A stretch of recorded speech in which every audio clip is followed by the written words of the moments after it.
Assalamualaikum warahmatullahi wabarakatuh. Bismillahirrahmanirrahim. Alhamdulillahi rabbil alamin. Wassalatu wassalamu ala sayyidina Muhammadin as-sadiqil wa'dil amin. Allahumma la ilma lana illa ma 'allamtana innaka antal alimul hakim. Allahumma 'allimna ma yanfa'una wanfa'na bima 'allamtana wa zidna ilma. Allahumma arinal haqqa haqqa warzuqna ittiba'ah wa arinal batila batila warzuqna ijtinabah. Allahumma ij'alna mimman yastami'una al-qawla fayattabi'una ahsana wa adkhilna birahmatika fi ibadikas salihin.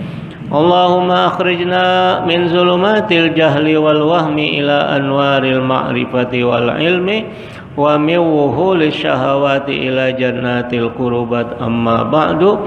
Qala al muallifu rahimahumullah wa adaman naf'a bihi wa bi ulumihi fid dharain amin. Masih halaman 65 paling bawah baris kedua. Bapak, ibu-ibu dan saudara-saudara sekalian, alhamdulillah wa syukurillah, pada malam hari ini kita masih dapat hadir di majlis yang mulia ini, yaitu majlis ilmu dan majlis zikir, di tempat yang mulia ini, yaitu baitun min buyutillah. Mudah-mudahan kehadiran kita mendapatkan kelak nanti di hari kiamat raudhah min riyadil jannah, taman di antara taman-taman surga. Amin ya rabbal alamin. Salawat serta salam semoga tercurah kepada baginda Nabi kita Muhammad sallallahu alaihi wasallam beserta para sahabat, tabi'in, a'immatil mujtahidin dan ulama amilin yang telah berjuang menyebarkan ajaran dan syariat Islam ke seluruh pelosok dunia. Dan alhamdulillah Islam sampai ke bumi Nusantara dan Indonesia tercipta. Alhamdulillah berkat perjuangan mereka kita termasuk hamba-hamba Allah yang beriman. Mudah-mudahan dengan bekal iman tersebut merupakan kunci bagi Allah untuk memasukkan kita kelak ke dalam surganya. Amin ya rabbal alamin. Baik, kita ke kitab. Wajtama'at bina as-surutu wala naqulu nahnu malana adatan bil imamati kama yaqa'u fihi al-jafi at-taba' minal fuqaha'i wal fuqara'i. Ini kita bab diminta menjadi imam, ya. Alhamdulillah di masjid-masjid sekarang hampir semuanya udah ada petugas imam rawatib, ya. Ini bagus, ya. Imam rawatib ini afdol dia menjadi imam, walaupun ada tamu dan lain-lain dia afdol. Walaupun boleh kalau imamnya mempersilahkan, gitu.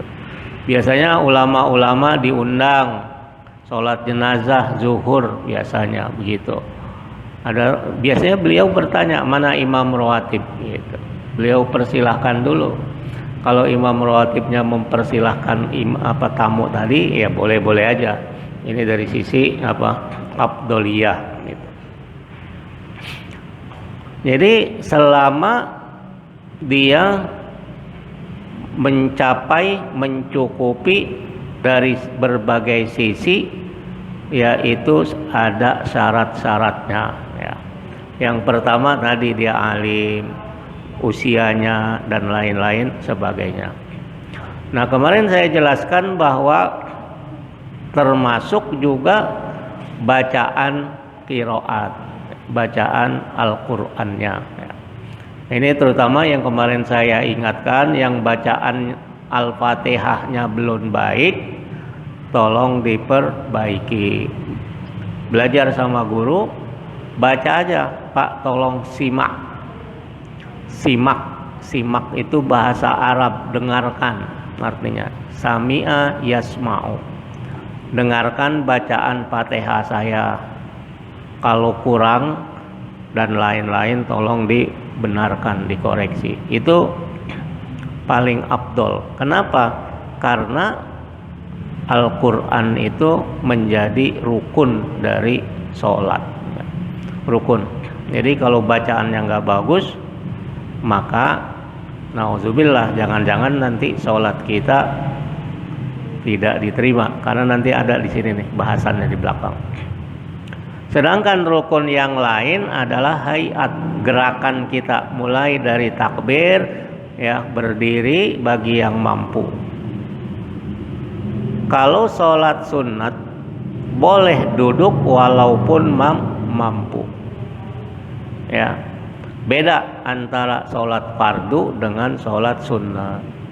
Kalau kita udah capek, boleh nggak kita sholat sunat misalnya ba'diyah, kemudian kita tambah yang lain, duduk boleh. Kalau sholat fardu nggak boleh. Kalau dia bisanya kuat, masih kuat berdiri. Kalau nggak kuat berdiri, baru boleh duduk gitu. Dan berbaring dan selanjutnya. Ada memang yang berbaring, ada kalau di ICU lagi sedang di opname di rumah sakit dan lain-lain, boleh gitu. Bahkan nggak bisa, ini pun dengan isyarat, karena sholat ini menjadi fardu ain, fardu wajib yang secara zat dilakukan oleh sendiri. Sudah sering saya jelaskan, nggak boleh kita mentang-mentang kaya, kita gaji seorang 1 hari 1 juta untuk gantikan dia sholat 5 waktu, nggak boleh, ya. Namanya ain, fardu ain, ya, bukan hanya fardu saja tapi ada ainnya gitu. Wala naqulu nahnu, dan kami tidak berkata, nih yang disuruh imam dan lain-lain, ini adat dulu, zaman sekarang sih udah jarang, udah nggak ada. Wala naqulu nahnu, dan kami tidak boleh berkata malana adat bin imamah, kami nggak biasa, nggak ada adat kebiasaan dengan menjadi imam gitu. Padahal dia mampu, padahal orang menyuruh, meminta dia imam karena orang kenal dia, ilmunya ada, ya, syarat-syarat yang lain, akhlaknya bagus dan lain-lain. Kama yaqau fihil jafit toba minal fuqaha wal fuqara.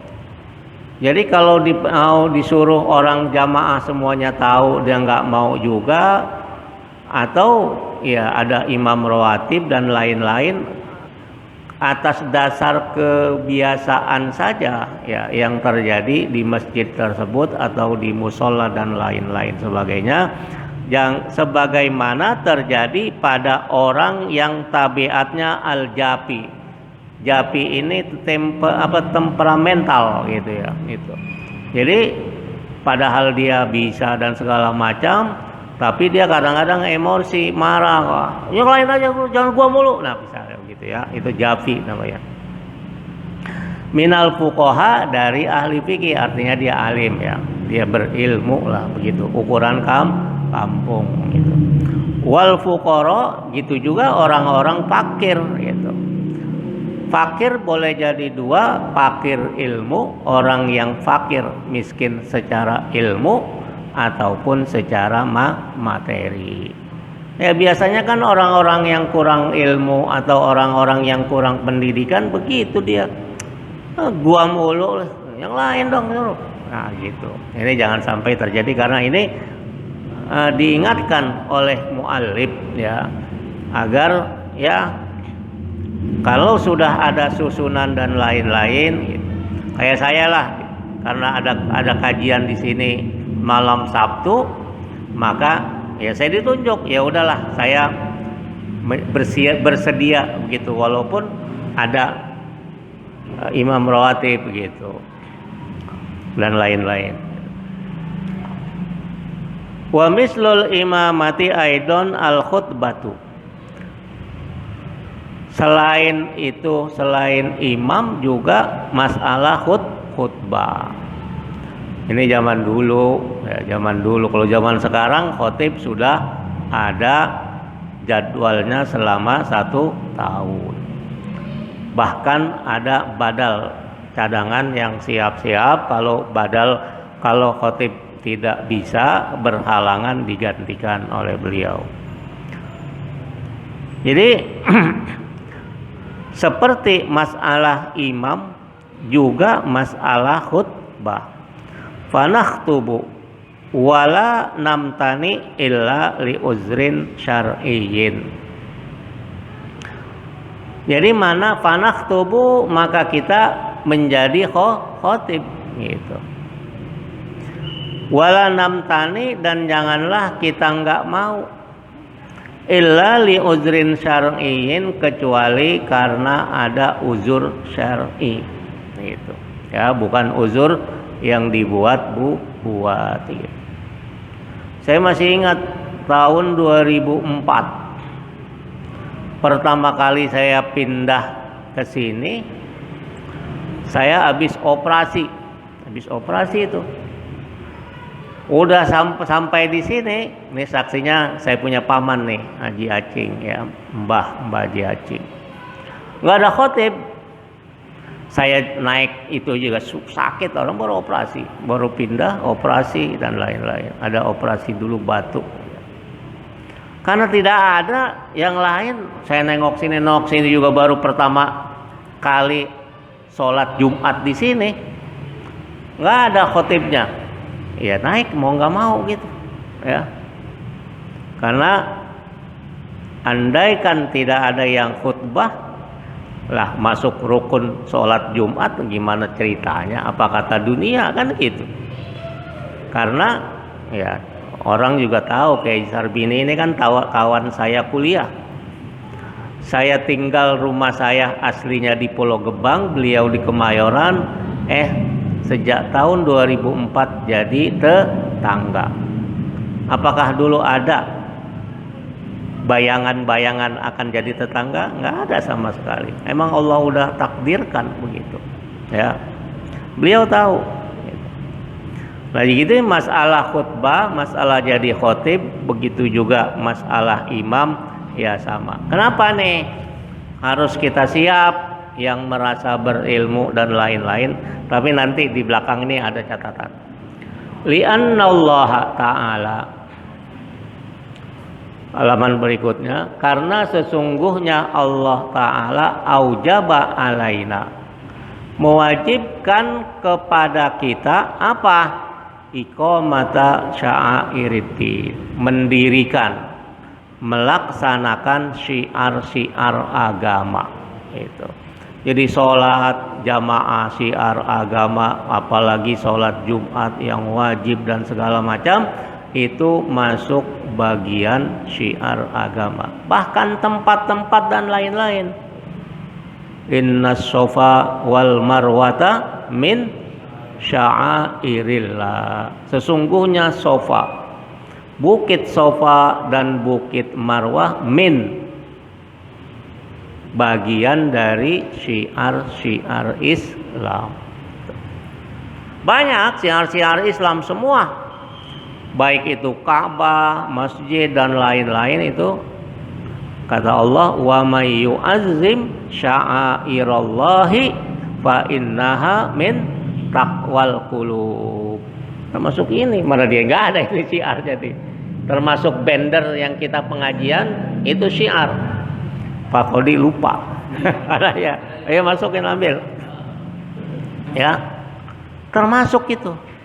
Wa may yu'azzim, dan siapa orang yang mengagungkan sya'airallah, syiar-syiar Allah, fa innaha min taqwal qulub, maka sesungguhnya itu tanda daripada hati yang bertakwa. Nah, itu kalau mu'allif kenapa ya yang pantas jadi imam, jadi khotib dan lain-lain sebagainya. Kalau sekarang secara manajerial udah rapi dan bagus. Fayam bagi lil faqih ayyah fazolahu khutbatan jami'ah. Maka eloklah, alangkah eloknya, andai kata seorang faqih, seorang guru seorang ahli fikih asalnya, tapi kita ya guru, ustadz dan lain-lain, ayah fazolahu khutbah jami'ah, agar dia menghafal khutbah, teks khutbah yang umum. Gitu. Biasanya pengurus DKM itu minta sama khotib tulisin khutbah yang umum di beberapa masjid yang lain begitu. Kalau nanti tiba-tiba sudah the last minute khotib nggak datang berhalangan, maka dia bisa gantikan ya orang yang punya pengetahuan agama begitu. Ya, khutbahnya umum. Makanya ketika saya kan sudah tidak mau lagi untuk khutbah ya kepada yang muda-muda yang lain-lain gitu ya.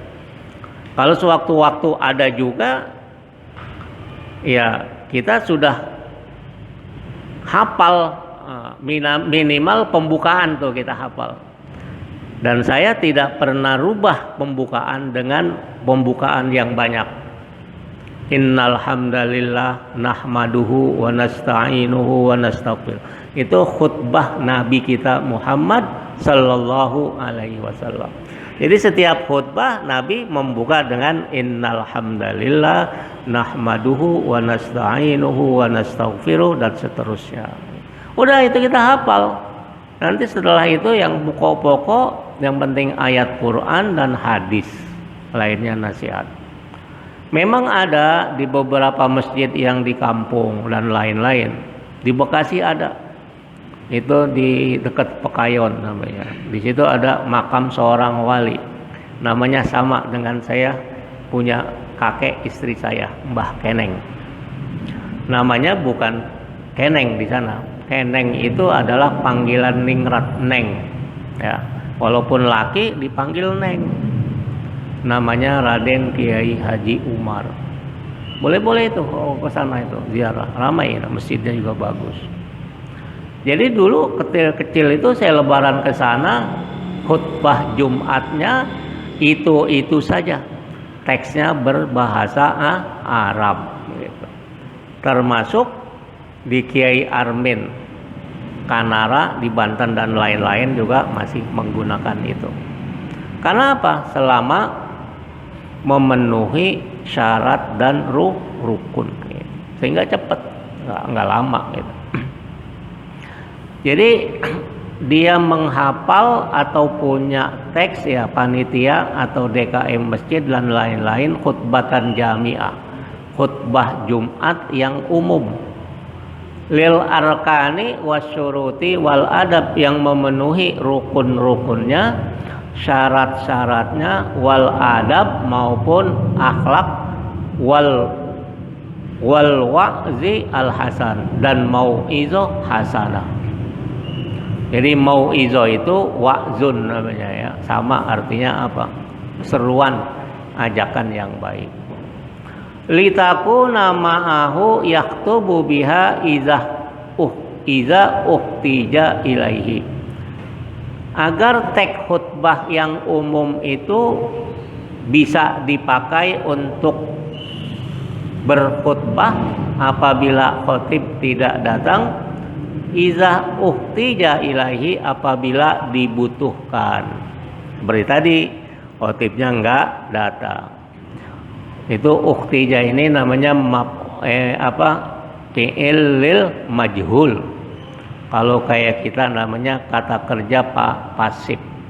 Asalnya kalau aktif izah taja apabila membutuhkan, apabila menghajatkan. Kalau uhtija apabila dibutuhkan. Ka'an qobal imam wal awil khatib. Seperti seorang imam atau khatib goba absen gitu. Kayak tadi tuh karena uzur syar'i dan lain-lain. Au badaro ba'dun nas. Wa khalafa bitolak la yaktubu lanal yaum illa fulan. Au badaro ba'dun nas, atau ide sebagian orang dan bersumpah, wa khalafa, wa halafa, halaf itu halif sumpah, bitolaki, nggak mau, la yaktubu lana al yaum illa fulan, nggak mau aku yang jadi khotib kecuali si A, si B. Ada juga begitu. Saya nggak pernah dengar itu ya. Ini zaman dulu nih, tahun 900-an Hijrah, Pak Haji Buhori. Ada yang begitu. Kama yaqa'u zalika kasiron fi biladir rifi wa ghairiha. Kata mu'alif, sebagaimana terjadi yang demikian itu banyak. Fi biladir rif, di desa-desa. Ripun itu desa. Ya, di kampung-kampung, di dusun-dusun. Jamaknya aryab. Di Mesir dulu ketika saya kuliah, ada seorang penulis sangat terkenal. Kalau orang dulu itu di Mesir, orang-orang yang menjadi penulis itu banyak benar gitu. Dan nanti dijadikan skenario. Kalau kayak kita, kalau sana musalsal itu apa ya? Yang cerita bersambung di TV itu, bukan habis dia, tapi besok cerita. Namanya waktu itu catatan seorang ahli hukum di desa, di kampung-kampung.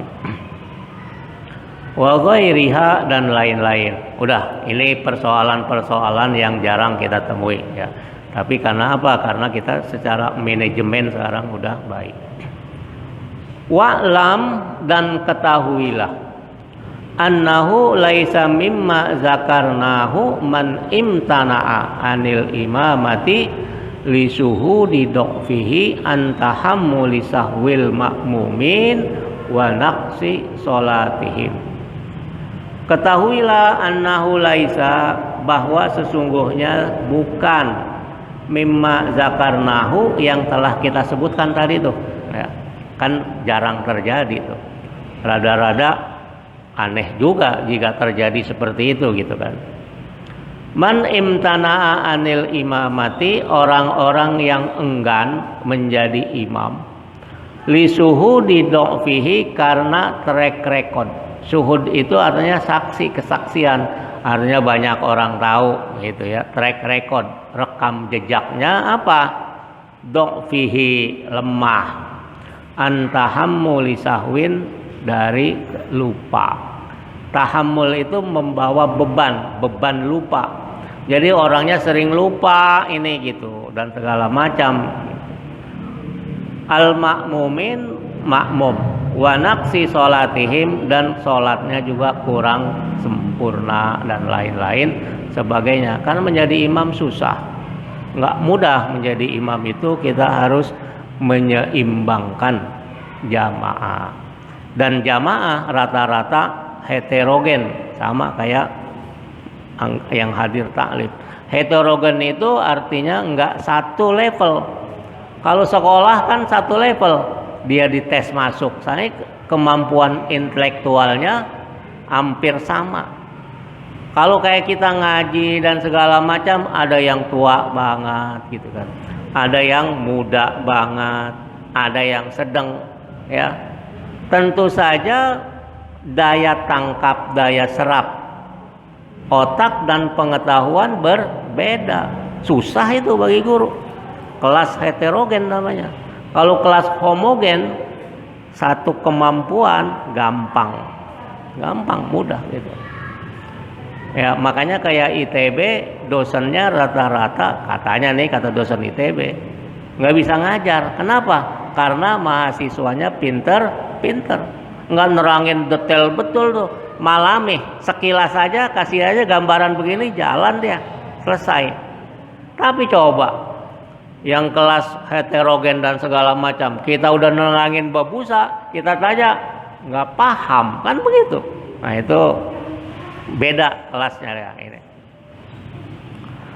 Fa inna hadza innama tarku fi'li zalika ihtiyaton li nafsihi la hayaan tabi'iyan. Fa inna hadza, maka sesungguhnya ini, sesungguhnya innama, yaitu tarku fi'li zalika, kita meninggalkan yang demikian itu ihtiyaton li nafsihi, karena untuk ihtiyati. Ihtiyati itu jaga-jaga kalau ada itu. Ya. Jadi kita misalnya menyediakan pemadam, alat pemadam kebakaran yang kecil sebagai ihtiyati gitu. Ihtiyati itu udah jadi bahasa biasa gitu ya. Sebagai untuk menjaga-jaga li nafsihi, bagi dirinya, la hayaan tobi'ian, bukan karena malu dan lain sebagainya ya. Karena ada kondisi dia cepat lupa dan lain-lain sebagainya. Sedikit lagi. Wa qad ra'aitu Syekh Jalaluddin As-Sayuti atau As-Suyuti rahimahumullah. Jadi muallif ini adalah murid dari Imam Sayuti atau Imam Suyuti. Ini imam mazhab kita, mazhab Imam Syafi'i, yang karyanya lebih dari 150 lebih. Ratusan dia punya karya tulis. Semua cabang ilmu dipelajari. Beliau menguasai semua cabang ilmu, dan kitab-kitab beliau itu dibaca. Ya.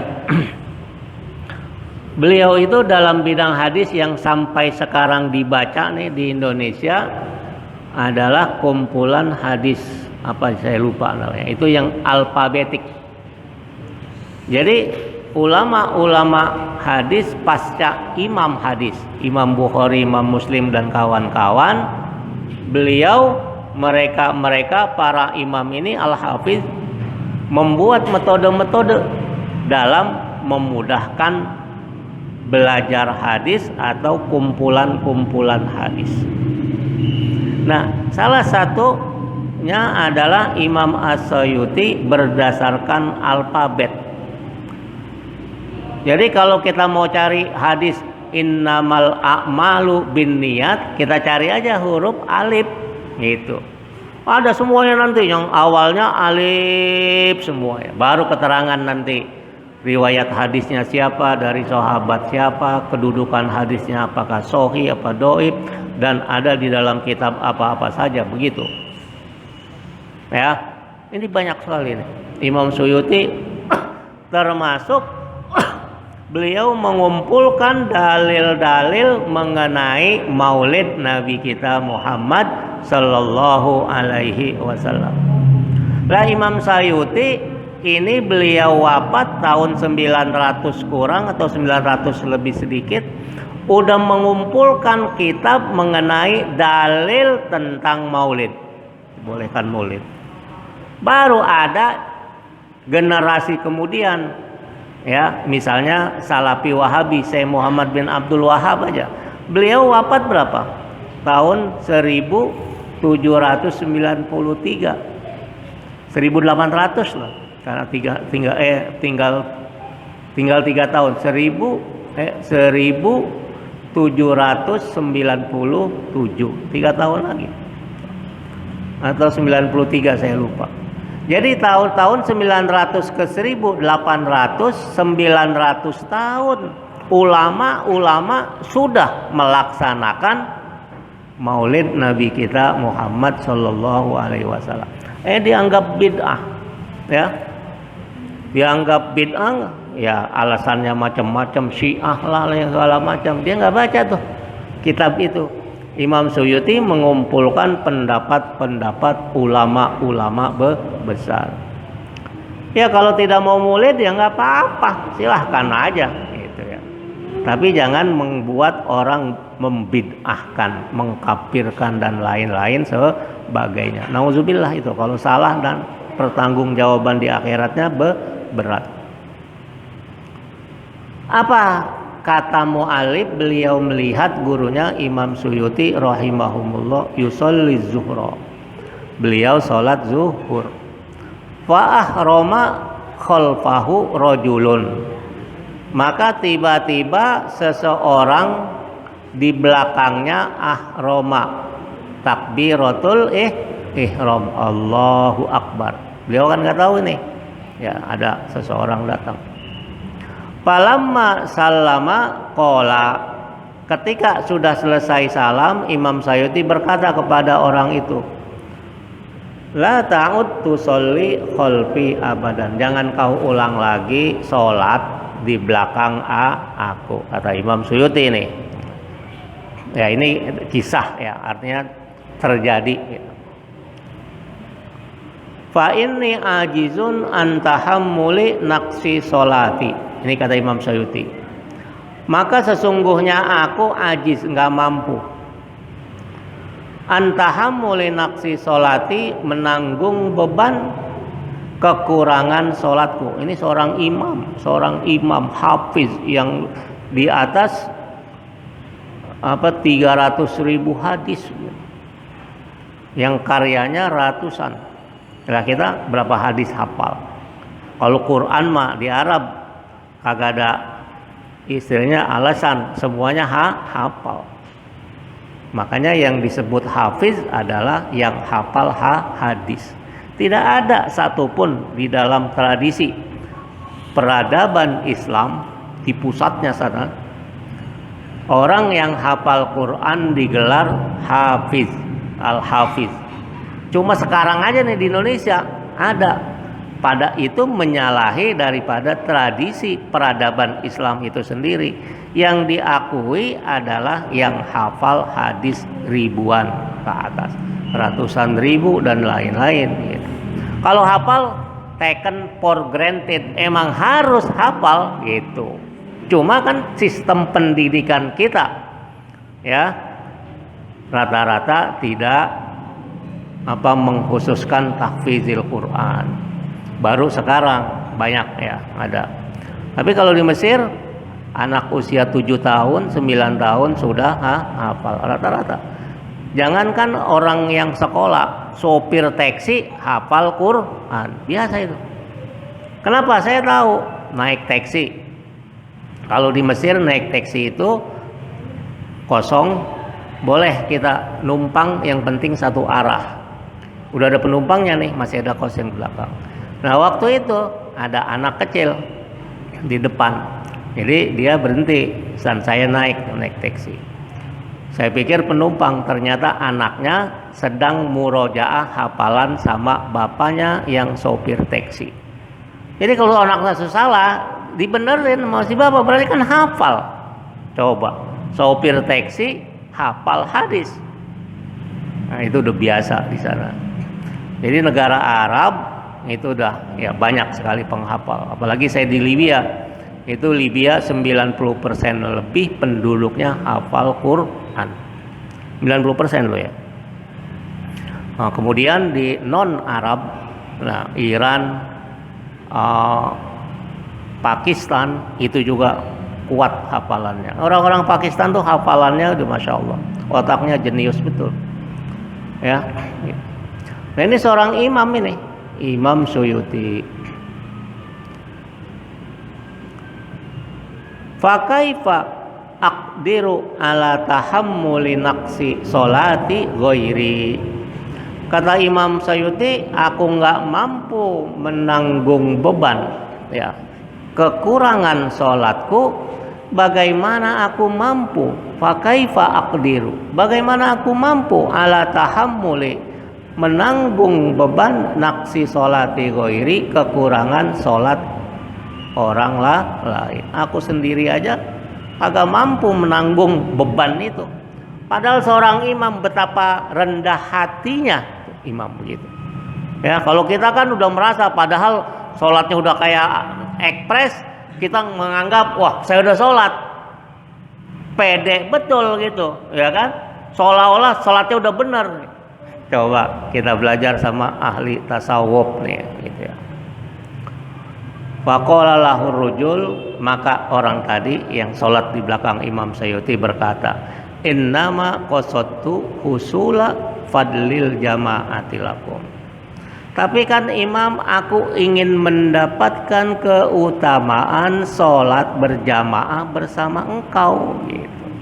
Imam Suyuti lain, si makmum ini lain ya. Kita kalau kayak habaib, ulama segala macam kita ngambil berkah, minta doa dan lain-lain lah, kurang lebih begitu. Karena apa? Orang ini tahu kalau itu imam. Faqala Syekh, maka Imam Sayuti berkata, adamu tahammuli naqsi sholatika arjahu indi min husuli fadli jamaatika. Adamu tahammuli naqsi sholati, ketidakmampuan engkau kekurangan sholat engkau arjah, lebih utama, kata Imam Sayuti itu. Arjahu indi, lebih utama menurut aku, min husuli fi'li jamaatika, daripada engkau dapat berjamaah dengan aku. Masya Allah, ini tawadhu betul seorang ulama besar. Udah pasti ya seorang ulama sholatnya itu udah Masya Allah gitu. Tapi dia masih merasa kurang gitu, ya, merasa kurang. Yang seperti saya ceritakan bagaimana putra Sayyidina Husain bin Ali bin Abi Thalib, ya, yang namanya juga Ali, digelar dengan Zainal Abidin, yang digelar dengan As-Sajjad, ahli sujud. Namanya Ali, digelari Zainal Abidin, hiasan ahli ibadah. Dikenal lagi sebagai Sajjad, ahli sujud. Jadi kalau beliau sholat itu merasakan atau menikmati bagaikan nikmatnya makanan gitu. Kalau kita comot sedikit makanan ini nikmat banget, nambah nggak? Nambah, pasti. Begitu juga beliau tuh sholat 2 rakaat aja, nggak pengen lagi. Ntar saya mau sholat 8 rakaat, nggak, beliau itu 2 rakaat saja. Tapi merasa nikmat dengan sholat itu, sehingga seperti kita tadi makanan nikmat betul, nambah lagi 2 rakaat. 2 rakaat udah 4 rakaat, nikmat banget, tambah sehingga jumlahnya tidak terhingga. Tuh, ya, ini para ulama-ulama dahulu, ya, mudah-mudahan kita mendekatilah ya seperti itu. Amin ya rabbal alamin. Walikulli maqamin rijal, karena setiap makom posisi itu ada, ya, orang-orang yang seperti itu. Walikulli maqamin maqalun, walikulli maqalin maqamun. Ini kata kepatah bahasa Arab. Jadi ada tempat-tempatnya begitu, ya. Ini ada rijal, ada orang-orang yang seperti itu, jangan kita aneh. Wallahu ghafurur rahim, dan Allah Maha Pengampun lagi Maha Penyayang. Warwa al-Imamu Ahmad wal lafzulahu. Insyaallah kita lanjutkan minggu yang akan datang. Kurang lebihnya saya mohon maaf atas segala kekurangan, kesalahan, kehilapan dan lain-lain sebagainya. Hadanallahu wa iyyakum ajmain, wallahul muwaffiq ila aqwamit thoriq, wal afu minkum. Wassalamualaikum warahmatullahi wabarakatuh.